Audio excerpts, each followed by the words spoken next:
ആതിര, ഇന്നാണ് രാഹുൽ മാങ്കൂട്ടത്തിൽ MLA-ക്ക് ജാമ്യം ലഭിച്ചത്. അപ്പോൾ നമ്മളെല്ലാവരും വിചാരിച്ചിരുന്നത് പോലെ, ഒരു വിഭാഗം നമ്മൾ ഒരു സൈഡിൽ വിചാരിച്ചിരുന്നത് പോലെ നിയമസഭാ തെരഞ്ഞെടുപ്പിന് മുൻപ് വരെ അദ്ദേഹം അകത്ത് കിടക്കുമോ, അദ്ദേഹം സ്ഥാനാർത്ഥിയാകില്ലേ എന്ന ചോദ്യങ്ങൾക്കൊക്കെ ഒരു പാർഷ്യൽ ഫുൾ സ്റ്റോപ്പ് ഇടേണ്ടിയിരിക്കുന്നു, ഒരു കോമ ഇടുകയാണ്. അപ്പോൾ ഇനി സ്ഥാനാർത്ഥിയാകാനുള്ള സാധ്യത കൂടുതലാണ് എന്ന് തന്നെയാണ് പറയേണ്ടിയിരിക്കുന്നത്. അപ്പോൾ രാഹുൽ മാങ്കൂട്ടം പാലക്കാട് മത്സരിക്കുമോ? ഇപ്പോൾ DCCയുടെ ഭാഗത്തു നിന്നാണെങ്കിൽ ഇപ്പോൾ ഷാഫി പറമ്പിൽ രാവിലെ മാധ്യമങ്ങളെ കാണുന്നുണ്ടായിരുന്നു. അപ്പോൾ മാധ്യമങ്ങൾ ഇതേ ചോദ്യം ഷാഫിയോട് ചോദിക്കുന്നുണ്ട്, പാലക്കാട് രാഹുൽ മാങ്കൂട്ടം മത്സരിക്കുമോ? കാരണം പാലക്കാട്ടേക്ക് രാഹുലിനെ സജസ്റ്റ് ചെയ്തതിൽ ഒരു പ്രധാന പങ്ക് വഹിച്ച ആള് ഷാഫി പറമ്പിലായിരുന്നു. അപ്പോൾ ഷാഫി പറയുന്നത്, പാലക്കാടെന്നല്ല ഒരു സ്ഥലത്തെയും സ്ഥാനാർത്ഥിയെ പറയാൻ എനിക്ക് സാധിക്കില്ല, കാരണം അത് പാർട്ടിയുടെ തീരുമാനമാണ്. അപ്പോൾ അതിൽ രാഹുൽ മത്സരിക്കില്ല എന്നോ മത്സരിക്കുന്നുണ്ട് എന്നോ ഷാഫി പറമ്പിൽ പറയുന്നില്ല. പിന്നെ DCCയുടെ ഭാഗത്തു നിന്നുള്ള പ്രതിനിധിയോട് ചോദിക്കുന്ന സമയത്ത് അയാൾ പറയുന്നത്, രാഹുൽ ഒരു സ്വതന്ത്ര സ്ഥാനാർത്ഥിയായിട്ടൊന്നും പാലക്കാട് മത്സരിക്കാൻ പോകുന്നില്ല, പാർട്ടിക്കൊപ്പം നിന്ന് പാലക്കാട് സ്ഥാനാർത്ഥിയെ ജയിപ്പിക്കും എന്ന് പറയുന്ന ആ ഒരു രീതിയാണ് പാലക്കാട് കോൺഗ്രസുകാർ സ്വീകരിക്കുന്ന ഒരു കാര്യം എന്ന് പറയുന്നത്. പിന്നെ പലപ്പോഴും പറഞ്ഞ പോലെ നിയമസഭ വരെയൊന്നും രാഹുലിനെ അകത്തിടാനുള്ള ഒരു ശേഷി ഈ പറയുന്ന സർക്കാർ ഇല്ല എന്ന് തന്നെയാണ് നമുക്ക് കരുതേണ്ടത്. ഒരു 18 ദിവസമാണ് രാഹുലിനെ ജയിലിടാൻ അവർക്ക് സാധിച്ചത്. അതിന്റെ അപ്പുറത്തേക്കും ഇനിയിപ്പോ ഇയാൾ പുറത്തു വന്ന് എന്തൊക്കെയായിരിക്കും പറയാൻ പോകുന്നത്. ഇതുവരെ മാധ്യമങ്ങളെ രാഹുൽ മാങ്കൂട്ടം കണ്ടിട്ടില്ല. പരമ പുച്ഛത്തോടെയൊക്കെയാണ് മാങ്കൂട്ടം ഈ പറയുന്ന മാധ്യമങ്ങളെയൊക്കെ കാണുന്നതെന്നാണ് പുറത്തേക്ക് വരുന്ന ഓരോ മാധ്യമങ്ങളും പറയുന്ന റിപ്പോർട്ടുകൾ എന്ന് പറയുന്നത്. ഇതിനകത്ത് ഒരു സർപ്രൈസ് സ്ഥാനാർത്ഥിയെ തന്നെയായിരിക്കും ഈ പറയുന്ന പാലക്കാട് കൊണ്ട് നിർത്താൻ പോകുന്നത്. കാരണം രാഹുൽ മാങ്കൂട്ടത്തിന് കിട്ടിയ ആ ഒരു ഭൂരിപക്ഷം, അല്ലെങ്കിൽ ഏത് സ്ഥാനാർത്ഥിയെ കൊണ്ട് നിർത്തിയാലും ആ ഒരു ഭൂരിപക്ഷം കിട്ടുന്നത് കോൺഗ്രസിന്റെ തന്നെ ഒരു പ്രസ്റ്റീജ് ഇഷ്യൂ ആയിട്ട് മാറിക്കൊണ്ടിരിക്കുന്ന ഒരു കാര്യമാണ്. ഇനിയിപ്പോ വേറെ ആരെങ്കിലും കൊണ്ട് നിർത്തി കഴിഞ്ഞാൽ ഒന്ന് രണ്ട്, അല്ലെങ്കിൽ ആദ്യം പറയാൻ പോകുന്നത് രാഹുൽ ആയനെ നിർത്തിയിരുന്നെങ്കിൽ ചിലപ്പോൾ അവിടെ ഒന്നുകൂടെ ജയിച്ചേനെ. അല്ലെങ്കിൽ പിന്നെ പറയാൻ പോകുന്നത് ഭൂരിപക്ഷം കുറഞ്ഞത് രാഹുലിന്റെ കേസ് കൊണ്ടാണ്.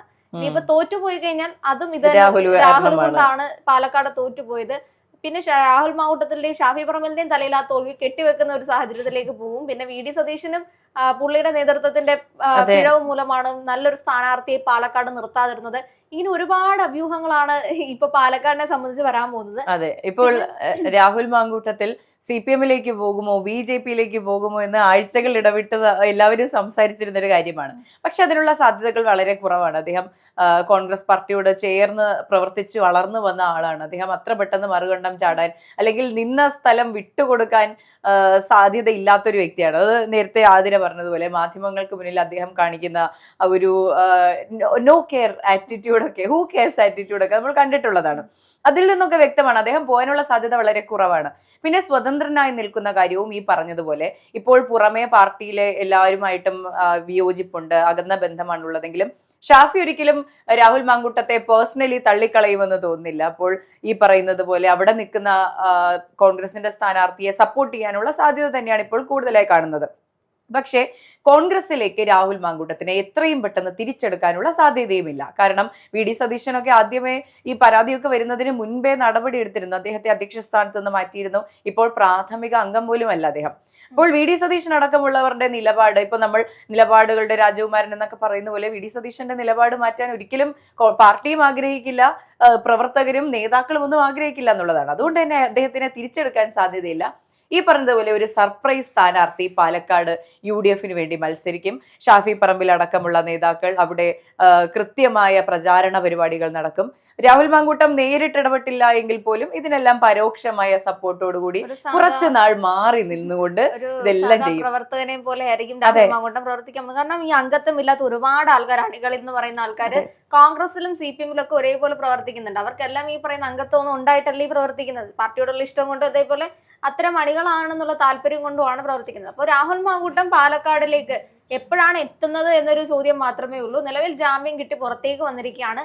പാലക്കാട് എത്തിക്കഴിഞ്ഞാൽ ഉറപ്പായിട്ടും അയാൾ പാലക്കാട് ജനങ്ങളുടെ ഇടയിലേക്ക് ഇറങ്ങും. കാരണം അയാൾക്ക് ഇപ്പോഴും അവിടെ ഒരു ഇൻഫ്ലുവൻസ് കിട്ടുന്നുണ്ടെന്നുള്ളത് ഒരു വലിയ കാര്യം തന്നെയാണ്. അത് ഈ രാഹുൽ മാങ്കൂട്ടത്തിലും അറിയാവുന്ന ഒരു വിഷയമാണ്. അതുകൊണ്ട് തന്നെ അയാൾക്ക് ഈ പൊതുയിടത്തിലേക്ക് ഇറങ്ങുന്നതുകൊണ്ട് യാതൊരു വിധ ബുദ്ധിമുട്ടുള്ള ഒരാളല്ല രാഹുൽ മാങ്കൂട്ടം എന്ന് പറയുന്നത്. ഇനിയിപ്പോ വരുന്ന സമയത്താണെങ്കിലും തിരിച്ച് ഈ പറയുന്ന ഏതൊരു സ്ഥാനാർത്ഥിയോടെ നിൽക്കുകയാണെങ്കിലും അതിന് പ്രചാരണത്തിനൊപ്പം ഈ പറയുന്ന രാഹുൽ മാങ്കൂട്ടം ഉണ്ടായിരിക്കും. പിന്നെ ഒരു സ്വതന്ത്ര സ്ഥാനാർത്ഥി എന്ന നിലയിൽ അയാൾ ഇപ്പൊ ഇറങ്ങുകയാണെങ്കിൽ പോലും അത് ഒരു അയാളുടെ തന്നെ രാഷ്ട്രീയ ജീവിതത്തിന് ഒരു മോശം ഘട്ടമായിട്ട് തന്നെയായിരിക്കും അത് പോകുന്നത്.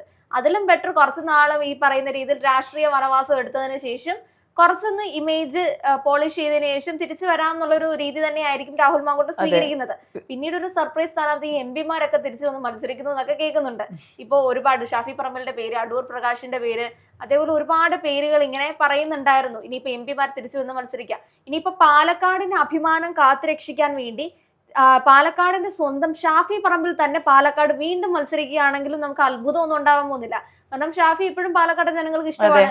രാഹുലിനെ കൊണ്ടുവന്നു അല്ലെങ്കിൽ രാഹുൽ അങ്ങനെ ചെയ്തു എന്നും പറഞ്ഞ് പാലക്കാട് ഒരു ജനങ്ങൾ പോലും ഷാഫിക്കെതിരെ ഒന്നും ഇതുവരെ പറഞ്ഞു കേട്ടിട്ടില്ല.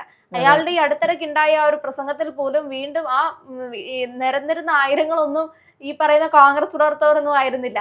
അതിന്റെ അകത്തിൽ പ്രവർത്തകരോടൊപ്പം പൊതുജനങ്ങളും ഈ പറയുന്ന പ്രസംഗം കേൾക്കാനുണ്ടായിരുന്നു. മില്യൺസ് ഓഫ് ആൾക്കാരാണത് ഈ പറയുന്ന യൂട്യൂബിൽ ഉൾപ്പെടെ കണ്ടിട്ടുള്ളത്. ഷാഫിക്ക് ഇപ്പോഴും ആ ഒരു ട്രെൻഡ് നിലനിൽക്കുന്നുണ്ട്. അപ്പോൾ നമുക്ക് ആ ഒരു സാധ്യതയും തള്ളിക്കളയാൻ പറ്റില്ല. പാലക്കാട് എന്ന് പറയുന്നത് ഇവരുടെ പ്രസ്റ്റീജ് ഇഷ്യൂ ആണ്.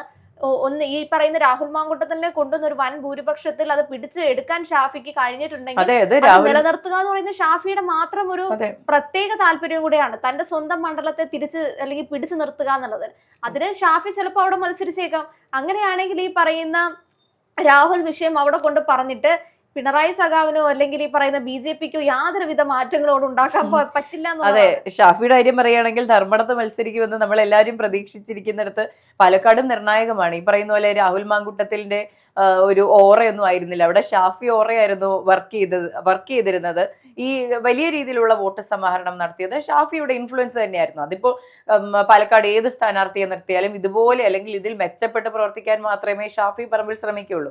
രാഹുൽ മാങ്കൂട്ടത്തിന്റെ വിഷയത്തിൽ പറയുകയാണെങ്കിൽ അദ്ദേഹത്തിന് ഇനി 5 വർഷത്തെ രാഷ്ട്രീയ വനവാസം കഴിഞ്ഞ് തിരിച്ചു വന്നാലും പാർട്ടിയെ മാറി നിന്ന് പിന്തുണച്ചാലും ഇനിയും വരാൻ ഒരുപാട് കേസുകളുണ്ട്. പോക്സോ കേസുകളടക്കം ഉണ്ടെന്ന് പലരും പറയുന്നുണ്ട്.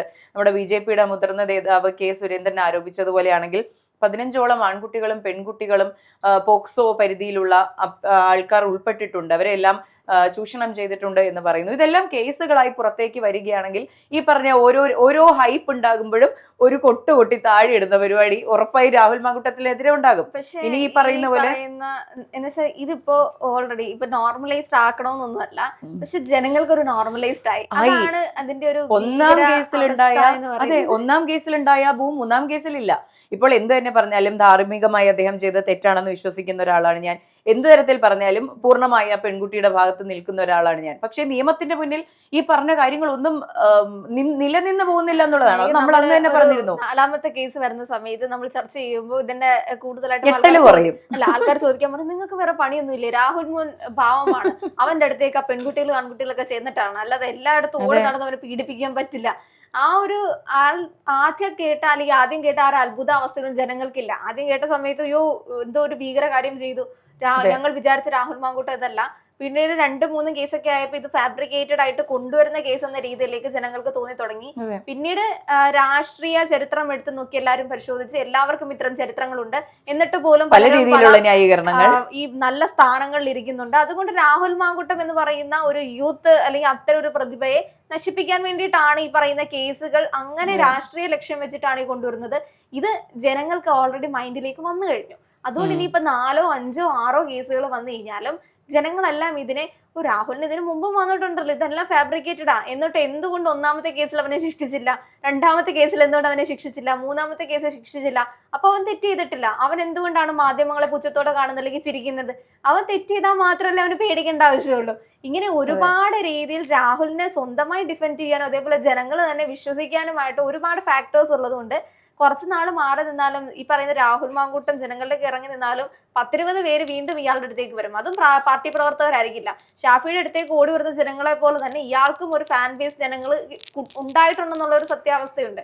അതുകൊണ്ട് ഷാഫി പറമ്പിൽ ആണോ ഇനി പാലക്കാട് മത്സരിക്കാൻ വരുന്നത് നമുക്ക് അറിയില്ല. എന്തായാലും ഷാഫിയുടെ പിന്തുണയോടെ തന്നെ, ഷാഫി കൊണ്ടുവന്ന രാഹുൽ പോലെ തന്നെ ഷാഫിയുടെ പിന്തുണയോടെ തന്നെ ഒരാളായിരിക്കും ഈ പറയുന്ന പാലക്കാട് ഉണ്ടാവുന്ന സ്ഥാനാർത്ഥി എന്ന് പറയുന്നത്. അപ്പോ അത് ഷാഫി ആണെങ്കിലും ആരാണെന്ന് ചോദിക്കുമ്പോൾ ഷാഫി ഒരു ചിരിയോടെ ഞാൻ എങ്ങനെയാണ് പറയുന്നത്, പാർട്ടിയല്ലേ പറയേണ്ടത്, എനിക്ക് ഒരിടത്തെ അറിയത്തില്ല, പാർട്ടി പറയുകയാണെങ്കിൽ നമ്മളൊക്കെ മത്സരിക്കും. അപ്പൊ പാർട്ടി പറയുമോ ഇല്ലയോ എന്നുള്ളതാണ് നമുക്കിനി കാണാനുള്ളത്.